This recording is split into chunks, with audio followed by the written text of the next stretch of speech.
All right, hello and welcome to Mindset Mondays with DTK. This is episode number 157 in an ongoing series of live broadcasts.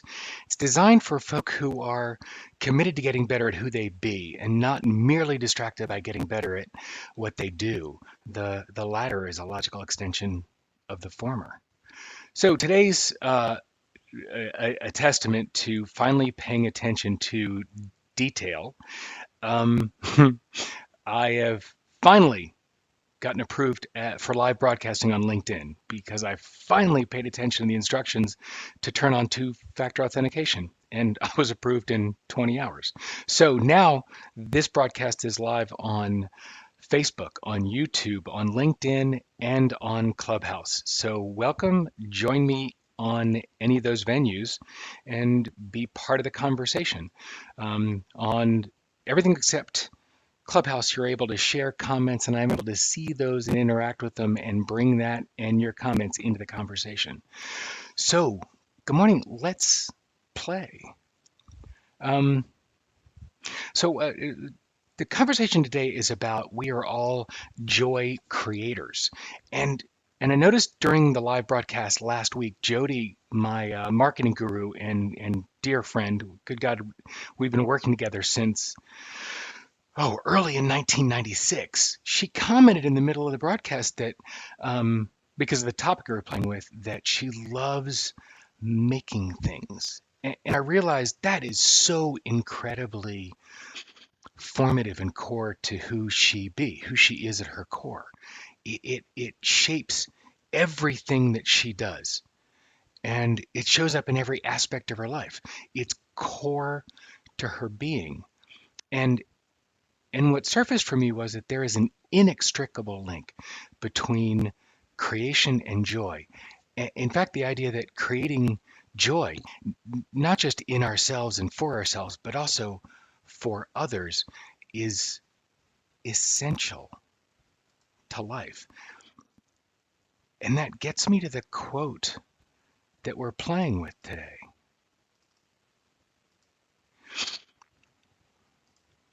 We are all blessed with the ability to recognize and create joy, and life is about that creation. This is Chris Roberts-Antieau. And again, we are all blessed with the ability to recognize and create joy, and life is about that creation.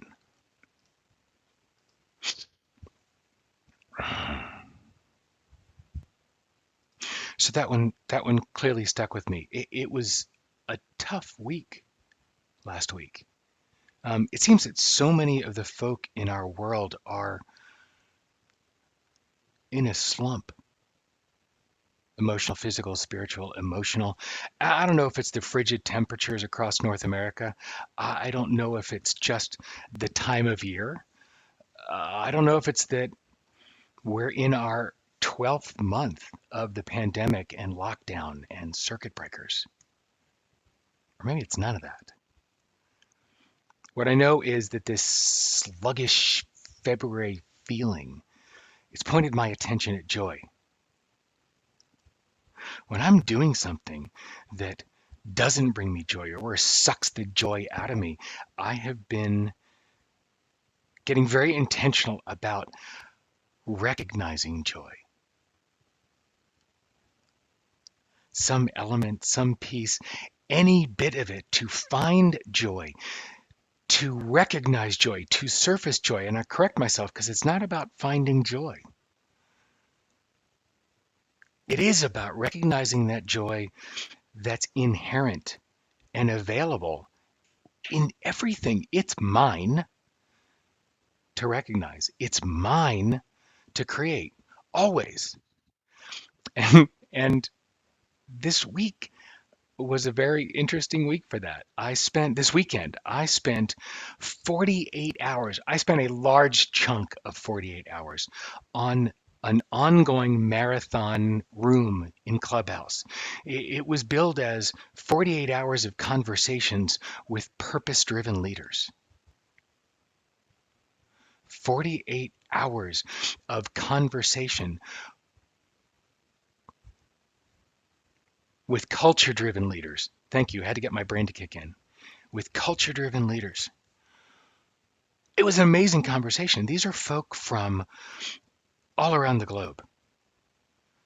It was launched by two women, a woman in Barbados and a woman in Sweden, and we had folks from all around the globe and across the US as well. It was fantastic conversation. And yes, we played with culture and where culture emerges from and how it's manifest in the world and how we recognize it and how we shape it. And it spiraled into some amazingly deep coaching and exploration of intimacy above and below the neck, and even dipped into politics without people screaming. We were able to explore without being disagreeable. And it gave us a richness of exploration that surfaced and created a tremendous amount of joy. Oh, there was snorting giggle fits and sobbing and everything in between. And Philippa, who's on the call today, was part of that. And Niyama, who's here for the broadcast, was part of that. And it was a remarkable sandbox for exactly what we're speaking to today, for recognizing and creating joy. Niyama is an interesting bird. Niyama's work in the world is the world joy movement. And I get the language wrong, I'm sorry. It felt like joy wasn't really a place, really experience or allow all over last year. It was a created story that I'm so ready to embrace joy once again.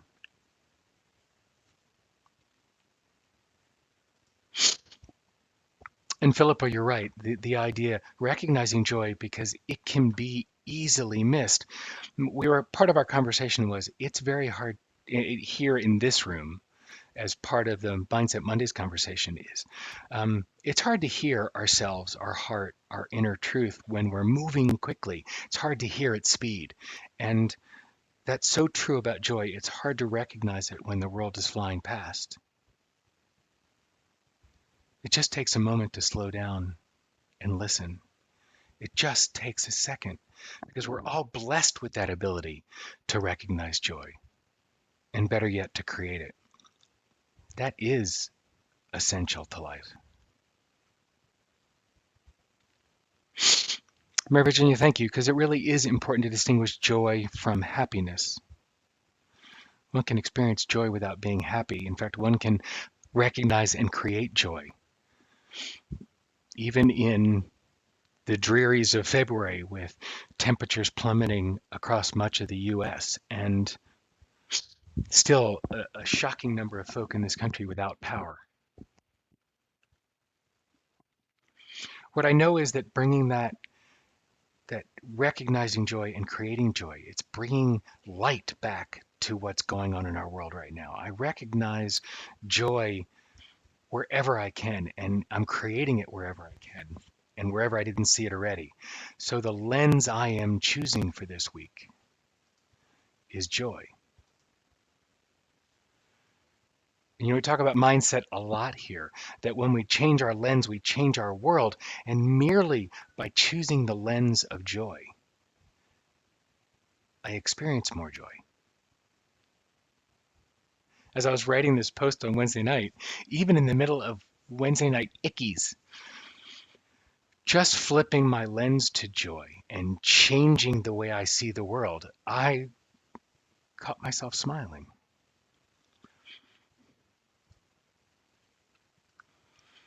So where can you recognize or create joy right now? Where can you harness that ability with which we're blessed to recognize and create joy? Where is it sitting in your world waiting?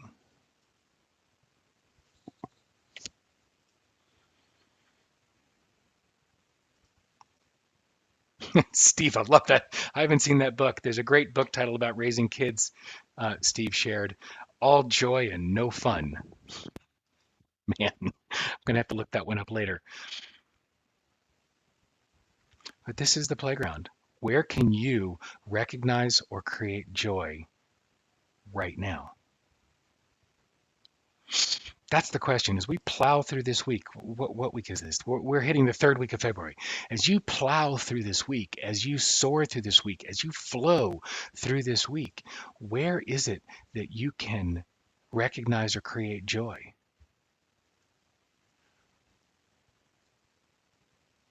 Marnie says outside in the sunshine. Virginia says meditation, or at least being fully present for a while. It allows me to access joy in a way that other things don't.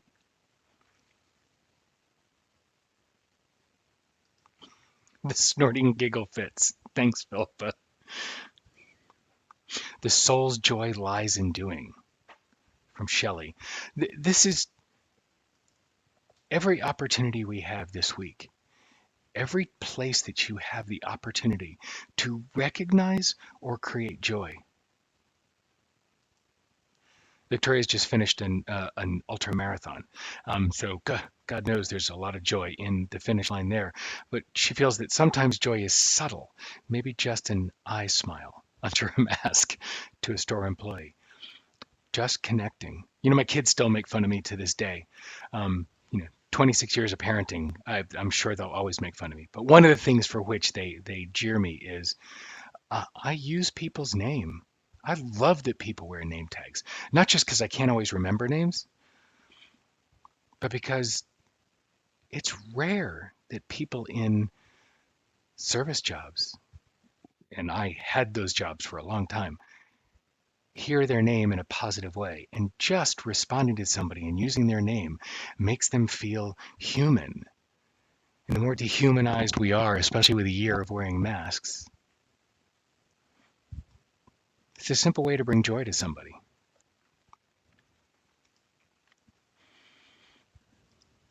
Virginia, love these opportunities to play with joy and where you can find it. And just taking a pause to recognize it. Taking a moment to put your energy into creating joy in and for yourself and others. Spoiler alert. When you create joy in and for yourself, you can't help but do it for others. It is contagious. Yes, I wore this on purpose today, this Be Good to People shirt. Not just because I love Chris Wittenberg and what she's doing with this brand, and not just because I love the message, but it's such a simple message. As Chris says, it's so simple, it's black and white. And creating joy and recognizing joy in and for yourself and for others is simple. Connect, be human. Connect, be human. We need that right now more than anything else. So this week, the invitation is for you to recognize and create joy. To absolutely use this power with which you are blessed, that ability to recognize and create joy. Change your lens, change your life. Change your lens to joy. Dive in. Play with this. Use it more. One of the things I have a tremendous amount of joy about is the work that I'm doing with leaders, helping them create success without that imbalance, to create success without the overwhelm, to find joy and create joy, to recognize joy in their business. I'm working with a small set of folk for 7 weeks starting March 1st and helping them create shift, helping them recognize and create joy while they're growing their business, to create 52 weeks of mindset shift in just 52 days. I'm looking for a few more folk to join the Mindset Mondays Accelerator, to dive in and really begin to go deep and shift your mindset so that you are creating the business you want without losing connection to your family and what's important. So come to 52weeksin52days.com. Look at the Mindset Mondays Accelerator and dive in. This is a chance to play with what matters. And between now and next week, come to facebook.com/group/Mindset Mondays. Share your awareness and where you're recognizing joy and where you're creating joy. Become part of that community. And I hope you'll take the lens of joy this week. I hope you'll bring that lens to your world. Change your lens, change your world. And between now and next week, go recognize and create joy.